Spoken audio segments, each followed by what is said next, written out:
Yeah, so you see, what happened was, the Republic Commando novels by Karen Travis are, they are the thing that really set the whole Mandalorian aspect of Star Wars in motion. But then when the Clone Wars came in, they completely, rewrote a whole aspect of the backstory. Which made, the Republic Commando novels no longer fit in Star Wars canon.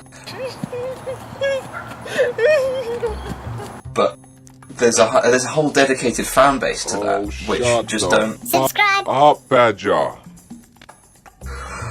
You subscribe. What, man? This is good. Whoa! You know, you got to read these books, man. No, I don't.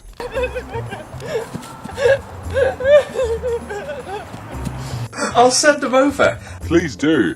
I will record a lovely bonfire. You what, mate? I will come over to your house and I will sort you out. Oh, like you could, mate. I will have you know, I am the biggest terrestrial predator in the British Isles. You got nothing. What are you gonna do? Set the koalas on me? Koalas. Man, you know the koalas could kick your ass. Subscribe. A wombat could kick your ass, you stupid little badger. I've seen wombats, mate. They don't even know how to burrow. Dude, they make grown men run in terror. They don't even burrow. They don't even burrow. Are you kidding me? That's like their whole thing. I will dig underneath them and I will come up in your kitchen. And once I'm in there, I will eat your pizzas and your sausages. Not the snags, mate. What the nerd? Hey, it took me ages to build that.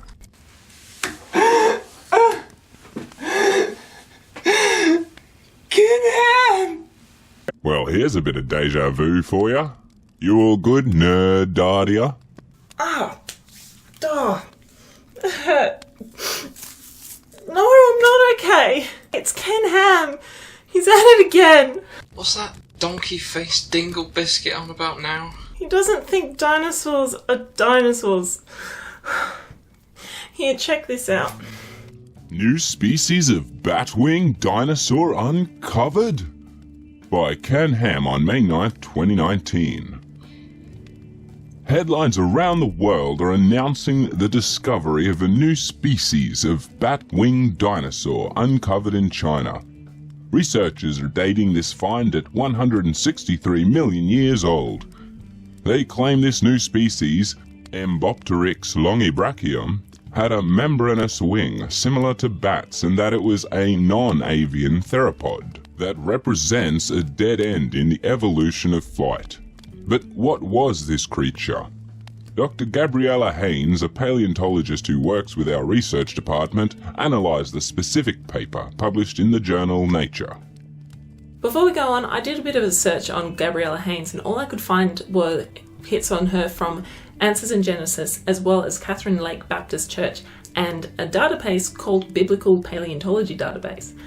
So yeah, I couldn't find anything on LinkedIn or anything to do with the university that she claims to have a PhD from, so I'm a little bit skeptical of where she got that information from. I double-checked this, and I could only find the same results. We could be accused of the genetic fallacy, but at the same time, I don't really feel like taking the advice of a PhD who isn't a PhD. Not saying she definitely isn't, but we just don't know. Pumpkin red battery. Also, FYI, she's currently on maternity leave. Oh, they're multiplying. Dr. Haynes said when she first read one of the Popular Science articles on Ambopteryx, it was pretty puzzling and she wondered what she was going to say about it. But when she went to the scientific paper and the supplemental information in Nature, she began to wonder if she was reading the right paper that went along with the Popular Science article. They were so different. Well, she was either reading the wrong paper or willingly misunderstanding it, because I read that paper and it's actually quite accurately reported on by National Geographic. She might have been confused about the fact that the Nature article often referred to another fossil called Yi Chi, which was often used to compare the Ambopteryx and similarities and the differences. A few examples of this are found on the first page. For example, the paper says the proximal margin of the humerus is strongly convex, whereas in Yi it is relatively flat, and an elongated bone is preserved that extends from the distal to the end of the left ulna. This bone is morphologically identical to the anomalous structure reported in Yi, being rod-like, slightly curved, and tapered distally. No comparable structure has hitherto been found in other dinosaurs. What is it? The researchers claim it's a dinosaur, but it contains many features that make such a designation questionable. Dr. Haynes says the first thing to examine is the identification of the fossil. To which class of animals does it belong? The researchers claim it's a dinosaur, but it contains many features that make such a designation questionable. Nope, not at all. In fact, this fossil is a fantastic example of one of these transitionary fossils that paleontologists have so much trouble finding. The Nature article says, these fossils demonstrate that, close to the origin of flight, dinosaurs closely related to birds were experimenting with a diversity of wing structures. Also, just clearing something up, birds are dinosaurs, just in the same way that humans are apes and dogs are wolves. Just making sure everyone's on the same page here. The same as how badgers are Mustelidae, so closely related to weasels, otters, ferrets, martens, mink and wolverines, among others. The creature featured gizzard stones, a pygostyle to anchor tail feathers, possible feathers which could also be degraded collagen fibres, so that is unclear, relatively long forelimbs, and a foot and claw arrangement similar to those of perching birds. Also, it has an initial size estimate of a mere 57 grams, which was later changed to 307 grams using a different technique to make it fit with the family the fossils is attributed to.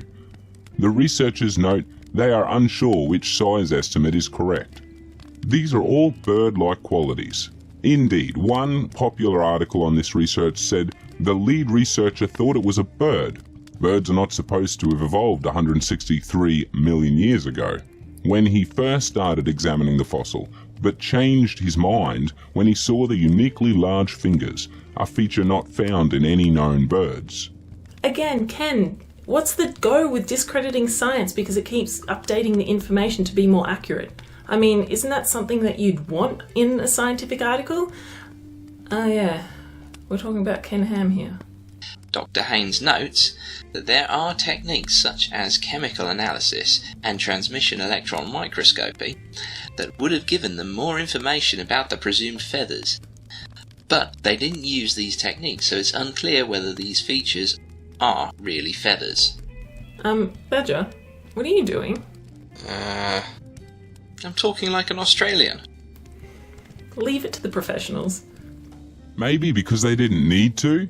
In the Nature document, it clearly states, feathers are densely preserved around the head, neck, and the shoulder regions. You don't really need to do more testing to a higher accuracy when you've confirmed the results. That's like demanding a DNA test to make sure that a hair came from a dog when you watched someone pull that hair out of a dog. And let us remind ourselves that outside of Answers in Genesis and other non-secular sources, that I could not find any evidence that she has her PhD. Bat-like wings? In the paper, the researchers claimed that much of the soft tissue belonging to the supposed membranous wing was lost during cleaning. But if it was lost, how did they know it was there in the first place? They even state they only found potential traces of the membranous wings. So it's unclear if this specimen even had the presumed bat-like wings. Dr. Haynes says the researchers make a lot of claims, but they are not all supported by the data in the paper. I've read the paper from Nature, National Geographic, the New York Times, and I couldn't find anything to support this claim. Also, I did a Google search on this and also couldn't find anything to support this claim. Oops, I think we caught Ken Ham out on a lie. From what I read, they were using lasers to find evidence of soft wing membranes in the fossil. There's no mention of cleaning or loss of anything. That's a steaming pile of hotspur, Ken. Evolution of flight? So, was it a kind of bird that has gone extinct since the flood? No, because the flood didn't happen. Possibly. Still no, Ken. Because the flood didn't happen. Just didn't happen. It certainly looks more like a bird than a dinosaur. If it was a bird, the long fingers are certainly unique, and it will take more research to discover how this particular creature was designed. But what we do know is that it was designed to do what it did, and it did it well. Well, maybe not. It is extinct. Also, it wasn't designed, it evolved.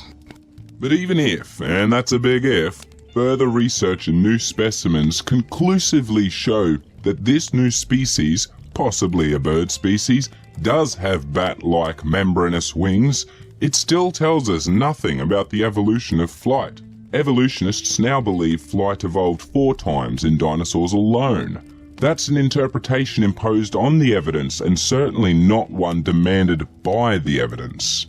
Hey Ken, did you know there's this thing called Convergent Evolution? What happens is that completely different species kind of evolve the same things to fill the same ecological niches, and it's pretty well documented by evolutionary scientists. Like, for example, you've got echolocation in bats and dolphins, and the evolution of the PAX6 genes in both cephalopods and vertebrates, even though there's millions of years of evolutionary history separating them. If a trait is advantageous in one situation, it makes sense it would be advantageous in another similar situation. Then natural selection would help the animals who evolved this trait to survive, passing on their genetics onto their offspring, who then would survive and then pass that gene on to their children, and so on and so forth ad nauseum. Preserved stomach contents? Interestingly, the stomach contents, which included tiny pebbles to help crush food, a feature found in many birds, of Ambipteryx, were preserved. This specimen had to have been buried quickly in order to preserve stomach contents which otherwise would have quickly rotted away or been scavenged. That points to rapid burial, not the slow and gradual processes we observe today. This creature was buried during the global flood of Noah's Day. Oh. Okay, Ken. Animals can be fossilized in other ways. Peat bogs, volcanic pyroclastic flows, and amber are just a few examples outside of floods that could cause the conditions that would allow for fossilization. Floods are an important part of the fossilization process, as they kill the animal, then cover it quickly in sediment, which creates an anoxic environment, which then preserves the animal.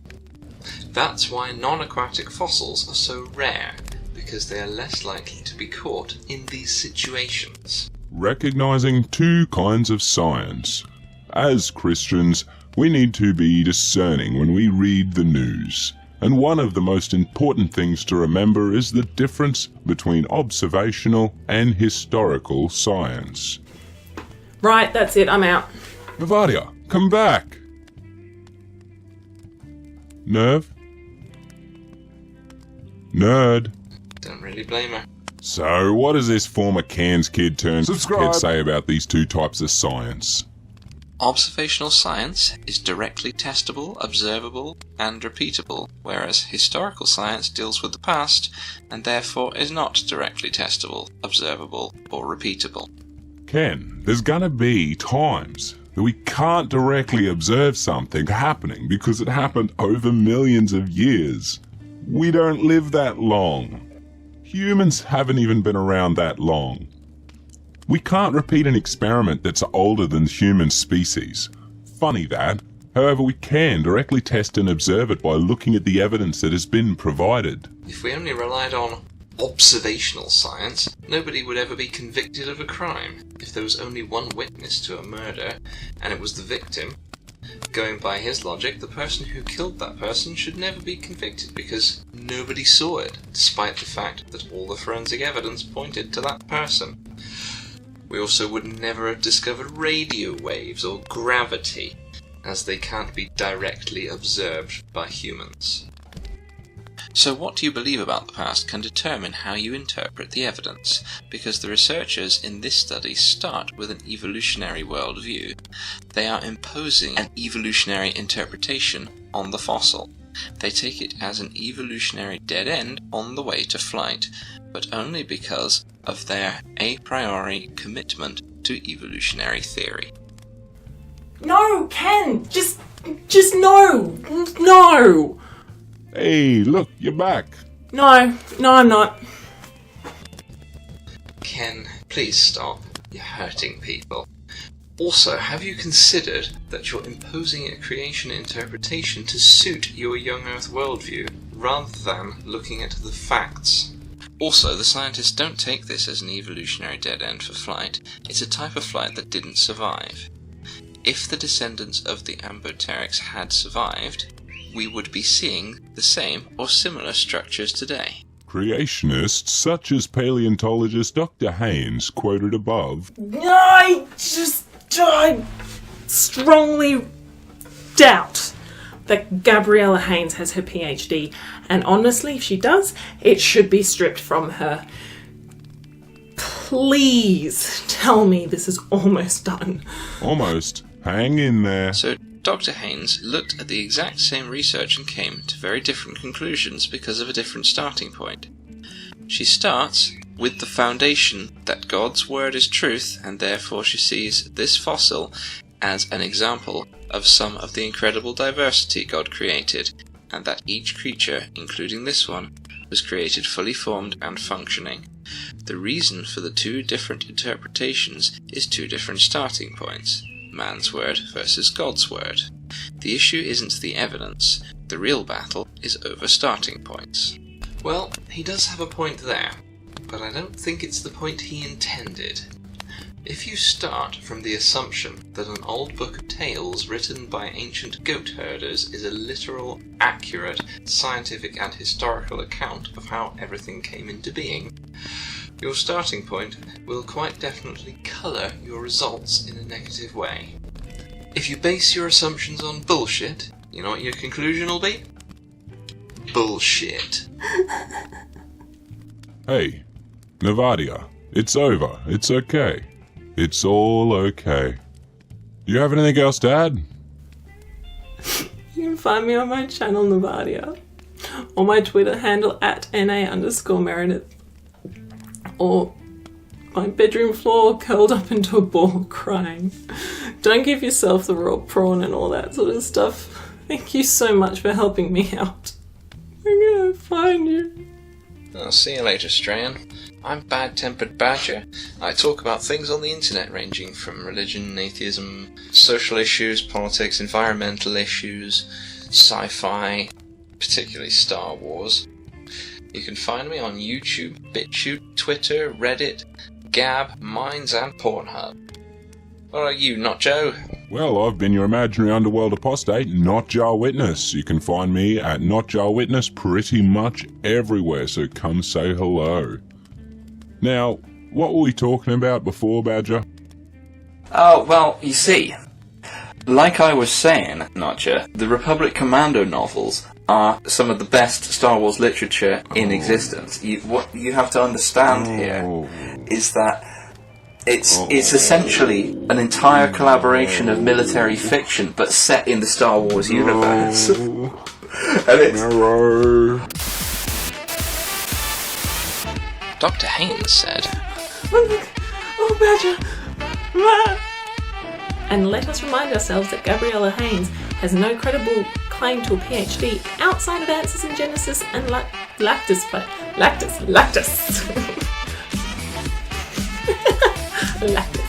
Yep. Well, she is lactosing. Please don't put this in the bloopers.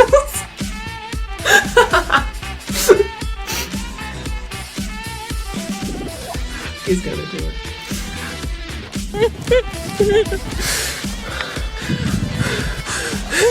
It's gonna die strongly, die no. Subscribe.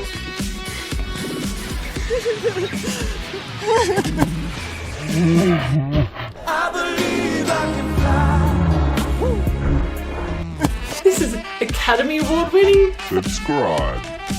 Dr. Haynes said when she first read one of the popular science articles on Fiddlesticks.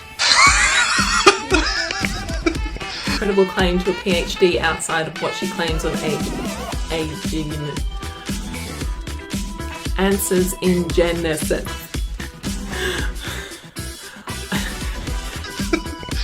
Ambopteryx, is it? How do you pronounce it? Ambop? What is this thing called? I don't know what I was about to say. Incredible claim to a PhD outside of what she claims in answers in Genesis. Oh, What? This is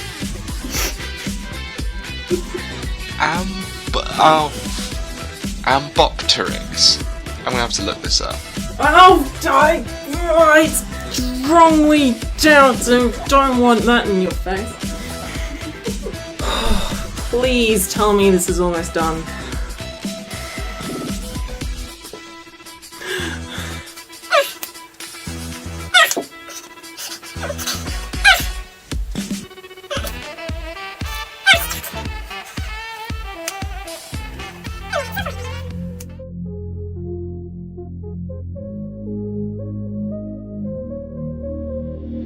Alright, I can see